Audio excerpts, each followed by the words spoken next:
Hi and welcome back and Happy New Year. Stuart here with another video helping you to make life meaningful. I made a playlist before that consisted of videos about how to find your values. And the reason values are important is that it gives some direction to your life and it allows you to adapt your behaviour so it is in line with your values. And if you struggled with this, if you struggled with identifying values or identifying behaviours in line with those values, then this video was made for you because I'm going to discuss common behaviours that are evidence-based to improve psychological well-being. So to summarise, the research tells us that people who engaged more with these behaviours and did so because they found them important had consistently better mental health. Let's go through them now, and you can think if this is something you would like to do more of, or maybe give a try, and if you do, see what impact it has. And as we go through these, and because my channel is slanted towards acceptance and commitment therapy, notice what your mind is throwing up for you. You might notice some resistance to these actions coming up. You might notice your mind coming up with a load of reasons of why you can't do some of these things. And that's perfectly normal. Remember, your mind is there to try and protect you and reduce the amount of discomfort you feel in your life. So let's get to it. These aren't in any particular order, so the first one isn't the most important. They are just the order I am presenting them in. So action number 1, giving to others. The first action is giving to others, which may relate to values such as kindness, caring, equality, or perhaps generosity. And when we are talking about giving to others, this could be family members, friends, work colleagues, or even strangers.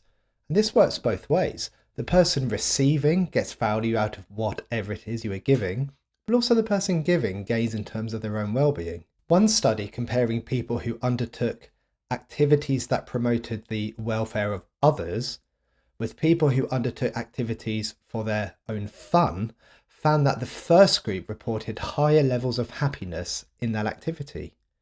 In fact, committing an act of kindness once a week over a 6-week period is associated with an increase in well-being. And we also see not only an improvement in well-being, but there are links with lower blood pressure, lower cortisol, so that's the stress hormone, and living a longer life. So what can we give? We can give our time. We can help someone in a practical way, like if they are moving home and need some help. Or it could be something more spontaneous, such as if you're out for a walk and you see someone moving a heavy box from their car to the house, maybe offer to help if you're able to. Or you can give time in a more planned way, such as volunteering or helping with the local community. My wife recently volunteered to do face painting at the school fair recently, and despite being somewhat outside of her comfort zone, she really enjoyed it, and it had the knock-on effect of getting to meet new people.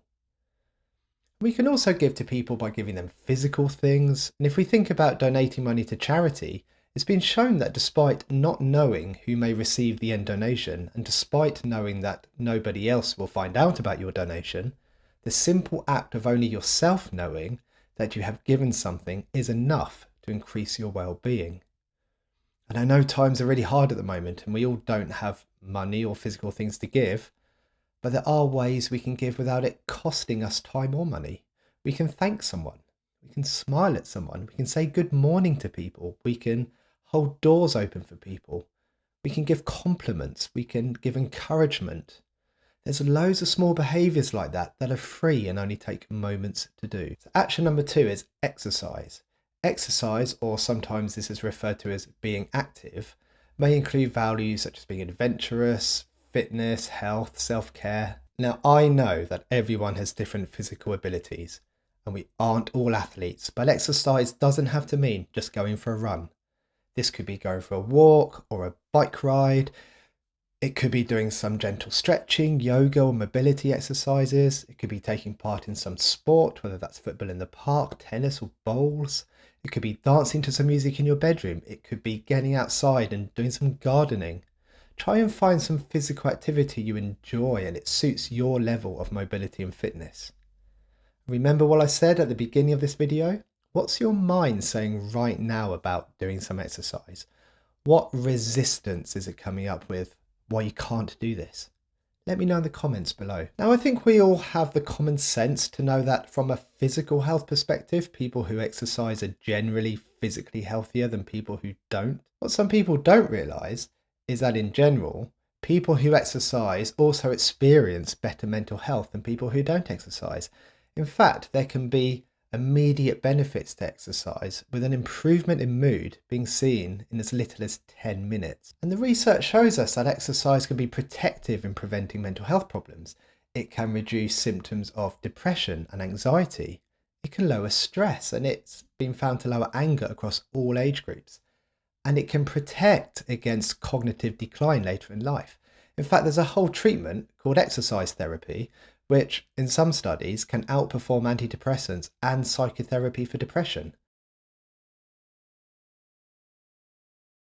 So think about the implications of that for a minute. Wait lists can be long for psychotherapy, private therapy is expensive, and medication comes with side effects.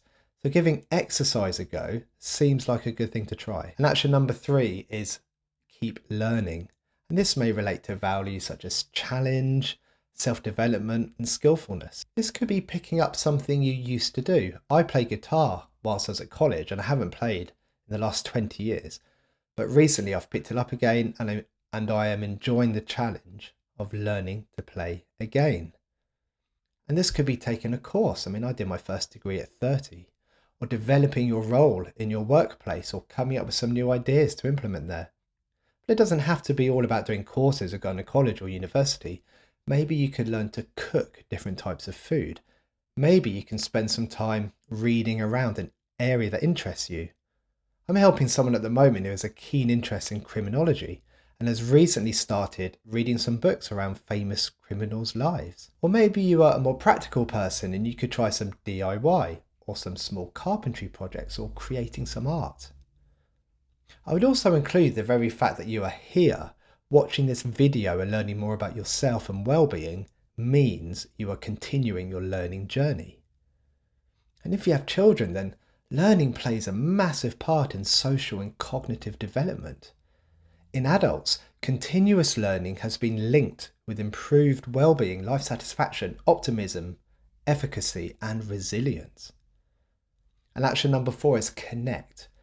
And this may relate to values such as kindness, respect, compassion, cooperation.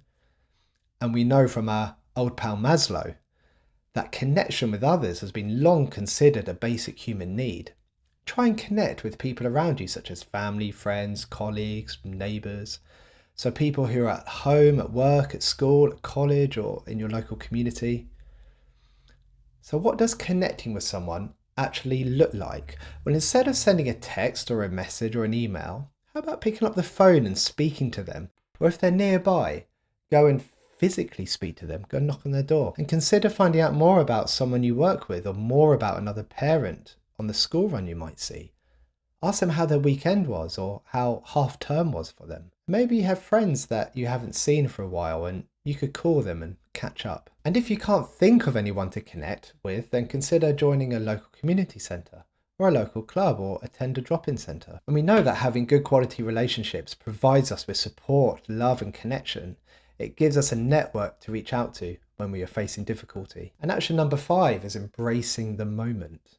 And this might relate to values such as curiosity, freedom or adventure. Remember, we live in the now. Despite what our minds might direct our attention to, our minds can often drift back to things that happened in the past, whether good or bad, or our minds can drift forward in time and think about all the things we need to do, or think about all those what if questions about something that might happen. But the reality is we live in the here and now, so let's try and savour that experience a bit. If we spend too long preparing for things for the future that might never happen, it can take us away from the things in the present moment. And before we know it, those times and things have gone. Children is a classic one here. It sounds cliched, but they do grow up so fast. There are times I leave my daughter playing on her own so I can start to prepare something for a week's time. But the reality is I'm preparing that thing now because I'm anxious and worried about getting it right and getting it done. But it's taking me away from that time with my daughter, time I'll never get back. And if I keep doing that week after week, month after month, then before I know it, she'll be older, hanging out with her friends, and she won't want to be playing with her dad anymore. And there is research that tells us that if people undertake 8 to 12 weeks of being trained to be more aware of their thoughts, feelings and emotions, then that can enhance well-being for several years. So taking notice means slowing down and becoming better at noticing your thoughts and feelings. When you do this, you can stop some of those automatic reactions you have to things. You can create a gap between that moment of feeling angry and being aggressive, or a gap between that anxious thought, which then leads to avoidance. Once you have made that little gap, you've given yourself a chance to respond in a different way. And you don't just have to notice your own inner experience. There's a whole beautiful world out there. When was the last time you went outside to a park or your garden and just listened to the birds? When was the last time you looked up and paid attention to the clouds? When was the last time you sat and listened to a piece of music? Like really properly listened. Listen to the lyrics. Listen to the timbre of someone's voice without it just being in the background. So those were the 5 ways to well-being, but there's an extra one, a little bonus for you. Another one has been added to the list, and this is action number 6, self-care. So self-care, this might relate to the values of fitness or health or self-development. And this one was added after the original research had taken place. So this includes getting proper sleep, diet, nutrition. But for me, this would also include knowing when you are reaching your limit and knowing when to slow down for a bit. I mean, it's good to get outside of your comfort zone and push yourself, especially when you are doing things like exposure in therapy, where you are exposing yourself to anxiety-provoking situations, but that's tiring. You need to recognize when it's time to step back into your comfort zone for some rest and recuperation. So that's them. What's your mind saying to you right now? Is there any resistance? Is it identifying that some of these sound like a good idea? Is it saying that some of these aren't a good idea? Let me know in the comments what's coming up for you. I'm genuinely interested, and I respond to as many comments as I can. So my challenge to you is to pick one of these ways of well-being, and at some point this week, do it and see what it's like for you. See what your experience is. And if you want some more ideas of how to plan or commit to something like this, then check out my bullseye video. The link will be in the description below, as I really think that will help you structure this. Hope you enjoyed the video. Thank you if you made it this far, and take care.